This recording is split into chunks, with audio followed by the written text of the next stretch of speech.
Hello दोस्तों, मैं आप सबका स्वागत करता हूं रिम्स क्लासेज में। मैं आज आप लोग को सैम्पल सेट 3 का 30 से 60 तक ऑब्जेक्टिव क्वेश्चन का सॉल्यूशन करूंगा, जो आप लोग देखेंगे और आप सबके पास सैम्पल पेपर होना चाहिए और उससे आप 30 से 60 तक अपना क्वेश्चन देखिएगा। मैं उसका सॉल्यूशन कर रहा हूं और जो भी गलत सही होगा उसे आप कमेंट में लिख कर बता सकते हैं। देखिए, मैं अपने क्वेश्चन की ओर चलता हूँ। इसमें बोल रहा है और बाय मिस्टेक यहाँ 20 से बना रहा हूँ, 20 से ही बनाया गया था, 20 से पीछे बना चुका हूँ कुछ। तो 21 नंबर सवाल हम बताऊंगा, 20 कल हो चुका था। बिंदु ये बोल रहा है -5 और 12 की मूल बिंदु के बीच की दूरी क्या होगा। तो मूल बिंदु के बीच की दूरी जब बोलता है ना, तो उसके लिए हम लोग दूरी सूत्र का इस्तेमाल करते हैं। तो मूल बिंदु से दूरी सूत्र डायरेक्ट उसी का स्क्वायर कर दीजिए, x² + y² होता है। अब आपका दिया है 5 -5 के स्क्वायर और 12 के स्क्वायर, तो वर्ग करने पर क्या होता है 50 25 12 144, 169 ही होगा, रूट अंडर से बाहर निकलते रहेगा। आप ऑप्शन में दिया हुआ 13, बी ऑप्शन सही है। 22 नंबर क्वेश्चन कह रहा है कि कुछ यदि बिंदु ए दिया है, यहाँ पर ए दिया है, ए दिया है 2 3 दिया है, बी यहाँ पर दिया है 5 के और सी पर 6 7 दिया है और बोल रहा है इसे कि संरेख है ये, तो के का मान बताना है। जब संरेख हो जाता है तो त्रिभुज का क्षेत्रफल 0 हो जाता है। तो आप त्रिभुज के क्षेत्रफल से आप आराम से इसे निकाल सकते हैं। तो त्रिभुज का क्षेत्रफल होता है 1/2, 1/2 भी नहीं होगा, डायरेक्ट आप लिखिएगा x1 y2 y3 x2 y3 y1 x3 y1 y2 बराबर 0 कर दीजिएगा। इधर वाला जाकर वहाँ 0 जाता है। अब देखिए x1 2 है, के y2 है और y3 7 है, x2 5 है, y3 आपका 7 है, y1 3 है, x3 6 है, y1 3 है, y2 के है। अब इस पर आप सॉल्यूशन कीजिएगा, आपका आंसर निकल जाएगा, ठीक है ना। चलिए हम आपको सॉल्यूशन करके बता दे रहा हूँ। 2 के हो जाएगा 7 × 14, 7 × 5 = 35, 5 × 3 = 15, 6 × 3 = 18, 6 के। अब देखिए 35 में से 15 घटा दीजिए, 20 आ जाएगा। चलिए एक स्टेप बना देते। 6 में से 2 -4 के आएगा, 5 4 9 29 आ गया, प्लस 8 5 13 के 3 3 1 4 1 5।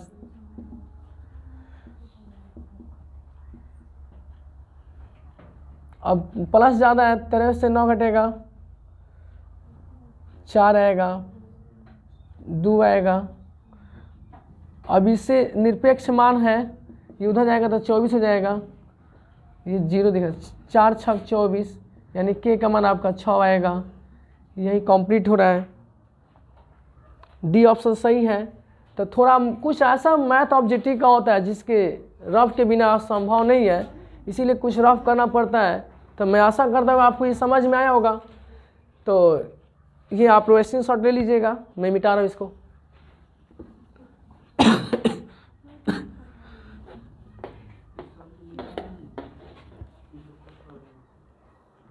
नेक्स्ट है, ये बोल रहा है मूल बिंदु का नियामक कौन सा होगा। तो देखिए मूल बिंदु का नियामक होता है कि x अक्ष और y अक्ष दोनों एक ही बिंदु पर होना चाहिए। तो यहाँ x होगा, यहाँ y होगा, ये दोनों का एक ही बिंदु 0 पर होता है, मतलब 0 0 हो जाएगा। आपको कंप्लीट हो गया, 0 0 ऑप्शन में दिया, ए ऑप्शन में है। अब देखिए कह रहा है कि इसी +4 और -3 निर्देशांक का सवाल है। +4 -3 ये किस पाद में जाएगा। तो पहले x का आता है, तो पहले x आया तब माइनस आएगा, नीचे आएगा, मतलब इस पाद में आ रहा है, चतुर्थ पाद में हो रहा है, क्योंकि माइनस होता है प्लस होता है, प्लस होता है माइनस होता है, तो इस हिसाब से चतुर्थ पाद में आ रहा है, आप देख रहे होंगे। अब नेक्स्ट कह रहा है 33 का मान क्या होगा। तो देखिए 33 जो है ना, 33 का मान आप जानते हैं 1/√3 होता है, तो ये cot 60 के मान के बराबर होगा। तो cot 60 के मान जो दिया 1/√3 होगा, तो क्या cos 60 ऑप्शन में है? एकदम है, बी ऑप्शन में दिया हुआ है। होता क्या है कि इसका ये उल्टा अपोजिट में, जब उसका डायरेक्शन अपोजिट में दिखता है और जब उसका एंगल का मान 90 होगा तब वह आपका मान बराबर हो जाता है। नेक्स्ट बता रहा है इसमें से कौन सा कथन सत्य है, थोड़ा सा ध्यान दीजिएगा। अगला क्वेश्चन कह रहा है 26 नंबर क्वेश्चन कह रहा है कि इनमें से कौन सा कथन सत्य है। तो देखिए कथन सत्य का मतलब कि जिसमें इक्वल होगा, देखिए sin 30 आप प्लस tan 30, इसे कथन सत्य नहीं होगा। नेक्स्ट कह रहा है बी ऑप्शन में sec 45 और cosec 45, इसे कथन सत्य होने की चांस है। और tan 60 और cot 60 और cos 45 और sec 45, देखिए इससे तो कथनी सत्य नहीं होगा क्योंकि उससे मान निकल जाएगा, क्योंकि इसमें इक्वल है नहीं है। इससे 3 गुना संभव है कि ये कथन सत्य होगा, इसके बराबर है कि नहीं ये बता देना है। तो आपको याद होना चाहिए सेक जो है पूरक चेंज में डायरेक्शन देखा जाता है इसका, किसकी डायरेक्शन इसका सही है कि नहीं है। सेक हमेशा कॉस के साथ चलता है, तो 45 और 45 जोड़ने पर 90 अगर आ जाता है तो उसका मान बराबर हो जाता है, यानी इन दोनों का योगफल मान बराबर है 90 के, इसीलिए यही आंसर होगा। क्योंकि सेक 45 का मान जो होगा कॉसेक 45 के मान के बराबर होता है। और इस सेक 45 के मान अगर यदि याद नहीं है तो सेक किसका उल्टा है, देखिए सेक जो है वो कॉस का उल्टा है, तो कॉस 45 का मान √2 होता है, 1/2 होता है, तो इसका क्या होगा √2 होगा। उसी तरह कॉस 45 देखिए साइन 45 का उल्टा है तो 1/2 होता है, तो यहाँ पर सीधा कर दीजिएगा, दोनों मान बराबर आ रहा है, इसीलिए आपका ये ऑप्शन सही है, बाकी से कोई मतलब नहीं है। नेक्स्ट आइएगा 27 नंबर सवाल क्या कर रहा है। ये कर रहा है tan 5 degree, tan 13 degree, tan 77 degree, tan 85 degree का मान बताइए। सब इंटू में दिया हुआ है। तो देखिए ये 4 भाग में दिया है, तो हर 2 भाग को जोड़ के देखिए, अगर उसका योगफल 90 होता है तो उसका मान 1 होगा, ठीक है ना। क्यों होगा, क्योंकि tan जो होता है कट को उल्टा हो जाता है, और कट जाएगा, मतलब tan जो होता है ना पूरा खींचिएगा तो कट होगा, फिर कट को तो 10 हो जाएगा। हालांकि बता देता हूँ मैं आप लोग को, और इसमें ट्राई कर लीजिएगा अपना, इस तरह से डायरेक्ट अगर आता है तो आप बना लीजिएगा। देखिए tan 5 है और tan 85 है, इन दोनों का योगफल 90 हो रहा है तो इसका मान 1 होगा। इन दोनों का योगफल 90 है इसका मान 1 होगा। अभी कैसे होगा तो आइए हम बता रहा हूँ। और दोनों गुणनफल 1 हो जाता है तो आपका ऑप्शन में 1 दिया होगा तो वही आंसर राइट होगा, ये ऑप्शन सही है। लेकिन बना कैसे ध्यान दीजिएगा, 10 को आप 90 में से आप कितना घटाइए 85 आ जाएगा, या ऐसे नहीं बनाना चाहते तो हटाइए, इसको छोड़िए।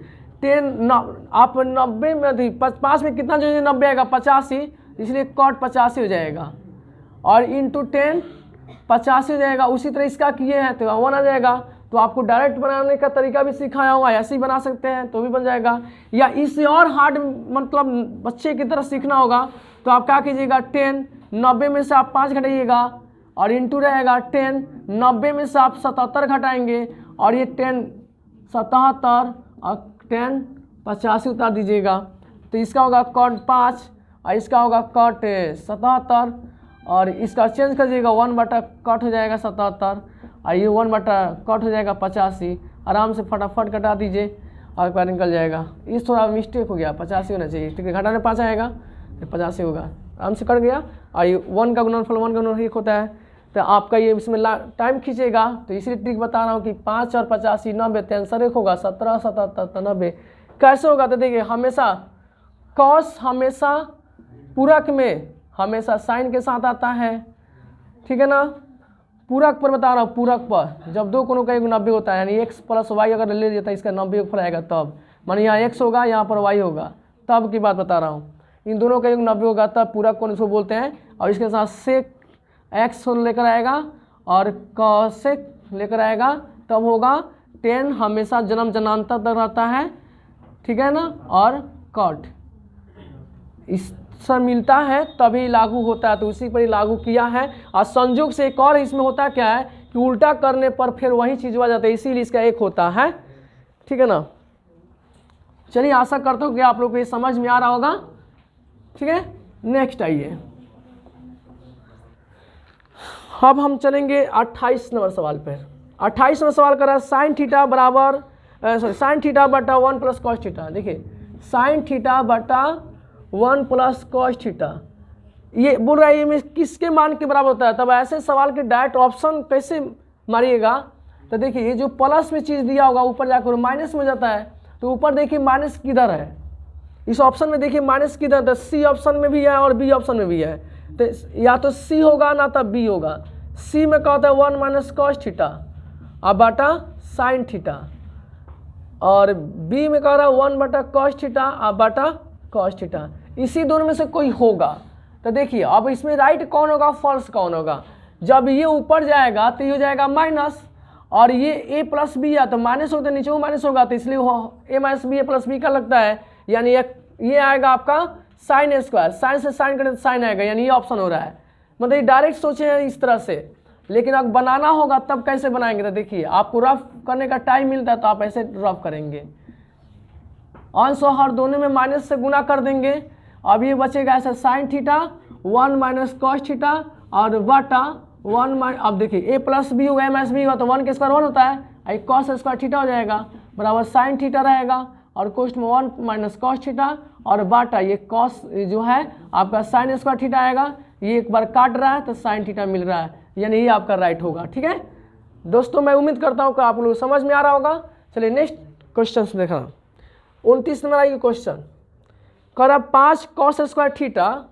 देखिए ये बार बार क्वेश्चन पूछा हुआ है और हमेशा पूछता रहता है, इस पर ध्यान दीजिएगा लोग। इसका मान कितना हो जाएगा, तो इसका अगर ऐसी स्थिति में आता है तो अगर सूत्र याद है तो इसका आंसर हमेशा 5 होगा। मानी ऐसा तो 1 होता है 5 से गुना कर दिया था 5 आएगा, 9 होता है 9 से गुना कर दिया 1 में तो 9 आएगा। तो देखिए कॉसेक स्क्वायर थीटा 5 को छोड़ दीजिए थोड़ा देर के लिए, आप कॉट स्क्वायर थीटा सोचिए क्या होता है। Cosec square theta cot square theta बराबर 1 होता है, इसीलिए 5 गुना 1 कीजिएगा, 5 आंसर हो गया। तो इस तरह से आएगा sec square theta minus tan square theta आएगा, तो उसमें 5 से गुना तो वही आंसर होगा। सेक से आ सकता है, कॉसेक से आ सकता है, सेक टेन कॉसेक कॉट में आएगा, तो आप लोग बना सकते हैं, आंसर ऐसा ही आएगा। नेक्स्ट आइएगा 30 नंबर सवाल में क्या कर रहा है देखिए जो बोल रहा था वो 30 नंबर क्वेश्चन में है, सेक स्क्वायर थीटा और टेन स्क्वायर थीटा बराबर बोल रहा है क्या हो सकता है। तो इसका तो सूत्र दिया है, ये याद होना चाहिए। एक होता है कैसे, अगर इसको तोड़ना चाहेंगे तो सेक स्क्वायर थीटा हो जाएगा, या ऐसे इसको तोड़ दीजिए 1 माइनस टेन स्क्वायर थीटा और प्लस होता है, और यहाँ पर टेन स्क्वायर थीटा ये कटा दीजिएगा, 1 आंसर हो जाएगा। ठीक है, तो इतना कटाने की जरूरत नहीं, आपको याद रहना चाहिए कि हाँ इसका सूत्र इतना होता है, कुछ सूत्र हाथ तक जाना पड़ेगा। चलिए आगे हम लोग क्वेश्चन देखेंगे 31 नंबर। 31 नंबर क्वेश्चन एक हाइट एंड डिस्टेंस का सवाल है, थोड़ा इसमें रफ की जरूरत पड़ेगा। आप रफ करेंगे और देखेंगे क्या आंसर हो सकता है। एक मीनार के जड़ से 20 सेंटीमीटर की दूरी पर एक बिंदु से मीनार के शीर्ष का उन्नयन कोण 30 डिग्री दिया है, तो मीनार की ऊंचाई बताना। देखिए शॉर्टकट में बनाइए, फिगर ऐसा बनाना होता है। मीनार की ऊंचाई बोला तो ये होगा, तो कौन बिंदु है यहाँ से यहाँ के बीच की दे दिया 20 मीटर, 20 मीटर दूरी पर एक स्थित एक बिंदु है, 20 मीटर दूरी पर, यहाँ से 20 मीटर दूरी यहाँ कोई बिंदु स्थित है, तो मीनार की ऊंचाई क्या होगा जिसका उन्नयन कोण 30 डिग्री बना दिया है, तो आप इसे निकाल लीजिएगा। तो इसके सामने से पी होता है, बी होता है, tan 10 में आएगा। tan 30 का मान आप जानते हैं ना, पी बाटा एच होता है, पी बाटा बी होता है, tan 30 का मान √3 होता है। अब इतना भी, अब इधर आइएगा √3h हो जाएगा, 20 में आप एच से भाग √3 से भाग दीजिएगा 1.732 से, ऊपर ले जाइएगा 2 को 0 हो जाएगा, 3 को 0 हो जाएगा, भाग दीजिएगा, जो ऑप्शन सही होगा वही आंसर होगा। इसमें कौन ऑप्शन हो सकता है, आप इसे अब निकाल सकते हैं। एक मिनट, हम 20√3 कर देता हूँ और √3 बटा √3 कर दो, ऐसे कर लीजिए 20√3, यहाँ 3 आ जाएगा। अब इतना ही रन दीजिए, ऑप्शन में आप या तो आप कटा कर देख लीजिए, टाइम वर्क नहीं है यहाँ पर ज़्यादा कि हमको कटाना, फास्ट में कटा दिया आपको समझ आ जाएगा, क्योंकि √3 का मान आप समझ लीजिएगा 1.732 होता है, अब बटा 3 कीजिएगा, जितना आता अपना कैलकुलेशन करके देख लीजिएगा, वही ऑप्शन सही होगा। ठीक है, नेक्स्ट आइएगा। अगर कटाते हैं तो उम्मीद करता हूँ कि शायद इतना आता हो, ऑप्शन में दिया हुआ है इतना आता हो तो ठीक है ना, तो हो सकता है चांस सही इतना आएगा, और नहीं आएगा तो हो सकता है आंसर गलती दिया होगा, तो आपको जो गुना होगा वहाँ करके देख लीजिएगा, ठीक है ना।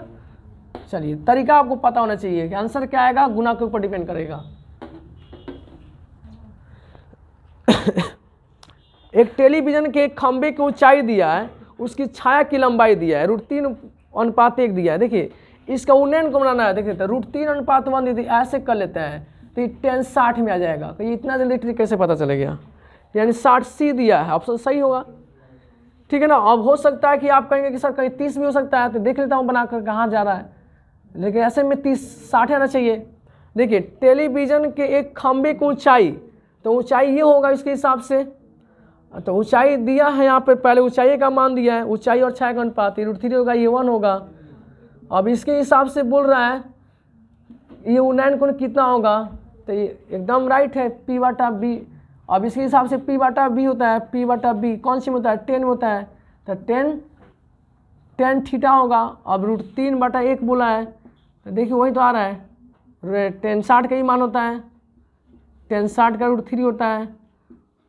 हम डायरेक्ट भी बता रहा हूँ आप लोग को और बनाकर भी बता दे रहा हूँ, ठीक है। आप ये देखेंगे ऑप्शन में कि 10 हमेशा ऊंचाई को लेकर चलता है, इसके सामने से P होता है, ये B होता है, इसलिए P/B 10 में ही आता है। तो ये आपको याद रहना चाहिए, अनुपात बाटा में बदल जाता है, इसलिए √3:1 का मान 1060 में जाएगा। और यही बोलता कि 1/√3, तो ये 1030 में हो जाता, 1/√3 बताते हैं 1030 में चल जाता। तो इस तरह से थोड़ा सा ट्रिक पर याद रखना होगा। चलिए, उम्मीद करता हूँ कि आप लोग समझ में आया होगा। 32वां सवाल है। अब 33वां सवाल देखिएगा, AB और CD दो वृत्त की उभयनिष्ठ जीवाएं हैं जो एक दूसरे को P बिंदु पर स्पर्श करता है। देखिए एक वृत्त है, ठीक है। अब एक वृत्त AB है और CD है, दो वृत्त की उभयनिष्ठ जीवाएं हैं जो एक दूसरे को P बिंदु पर स्पर्श करता है। अब इसको तो थोड़ा सा, यहाँ एक P बिंदु हो गया और एक जीव, ये दो उभयनिष्ठ जीवा हो रही है, यह स्पर्श रेखा है, जीवा नहीं है। अब यहाँ ये बोला ये बीच की दूरी क्या होगा, मैंने CD की लंबाई क्या होगा, तो AB जितना होगा उतना ही CD होगा। ये 8 सेंटीमीटर, तो ये भी 8 ही हो जाएगा, यही बोला है। जो इसके जीवा जा रहा है वो P बिंदु है, ठीक है ना। तो AB 8 दिया तो उसका CD भी 8 होगा। ये दोनों स्पर्श रेखा है, ये और ये स्पर्श रेखा है, तो AB दिया है जितना उतना ही होगा। आप P बिंदु उसका जीवा है, केंद्र नहीं है, जीवा है, ये वाला जीवा है। तो जीवा दोनों को स्पर्श कर रहा है, तो ये आपका जो स्पर्श किया हुआ, तो AB की जितना लंबाई होगा उतना CD की लंबाई होता है, तो वही ये बोल रहा है, ठीक है ना। तो 8 से भी दिया होगा, ऑप्शन में दिया है, B ऑप्शन सही है। 34 में क्वेश्चन कर रहा है, 34 नंबर कि चित्र में एगो दिया है, देखिए चित्र है यहाँ पे, एगो ने बाहर को रेखा दे दिया है जिसका नाम है P और Q। इस चित्र को देख कर बताना कि P और Q बीच के किस प्रकार की रेखा है, प्रतिच्छेदी रेखा है। नहीं, प्रतिच्छेद कब होता, जब दो रेखाएं किसी इस वृत्त को काटता, तो वैसा तो है नहीं। स्पर्श रेखा जब इसके किसी एक बिंदु को टच करता, ठीक है ना। अब प्रतिच्छेदी रेखा जब वो प्रतिच्छेद नहीं करता, तो फिर इससे तो टच होता तब ना, कोई रेखा नहीं है। अब प्रतिच्छेदी रेखा, कोई रेखा नहीं, रेखा तो है, रेखा है, यानी आपका ऑप्शन C सही होगा, क्योंकि अब प्रतिच्छेदी नहीं है। प्रतिच्छेदी कर देता तो वृत्त से टच होकर जाता, तो यह प्रतिच्छेदी बोलेगा, यानी ऑप्शन C सही है, ऑप्शन C सही है। अब देखिए नेक्स्ट बात बता रहा हूँ कि हो सकता है कि मुझसे कोई गलती हो जाता, आप कमेंट में बता सकते हैं कि सर इसे एक बार समझा सकते हैं तो समझा दीजिए, नहीं तो वरना हाँ इसे एक बार जरूर देख लिया जाए। 35वां सवाल कर रहा है, किसी वृत्त में परिधि पर का कोण केंद्र पर के कोण का कितना गुना होता है। हाँ ये क्वेश्चन का जवाब है। वृत्त पर, देखिए किसी वृत्त में परिधि पर का कोण, ये वृत्त है, ये वृत्त हुआ, अब इसके परिधि पर का कोण, तो परिधि पर का कोण केंद्र से बनाएगा,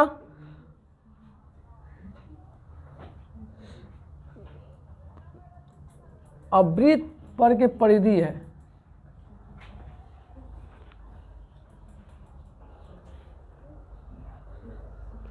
ये क्वेश्चन सर्टिफाइड नहीं कर पा रहा है। किसी वृत्त के परिधि पर का कोण केंद्र पर के कोण का कितना गुना, आधा गुना है कि दुगुना है कि तिहाई है कि इनमें से कोई नहीं है। तब परिधि का मान दिया रहता, त्रिज्या का मान दिया रहता, तब न जाकर बनता। रुक दीजिएगा, अब हो जाएगा। हाँ करिए स्टार्ट, कौन सा करे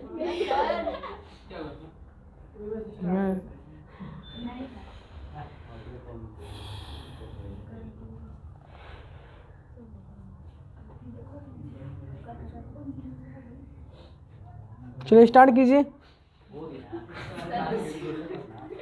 हाँ हाँ चल रहा है, नहीं भी कौन चालू कर दिया था।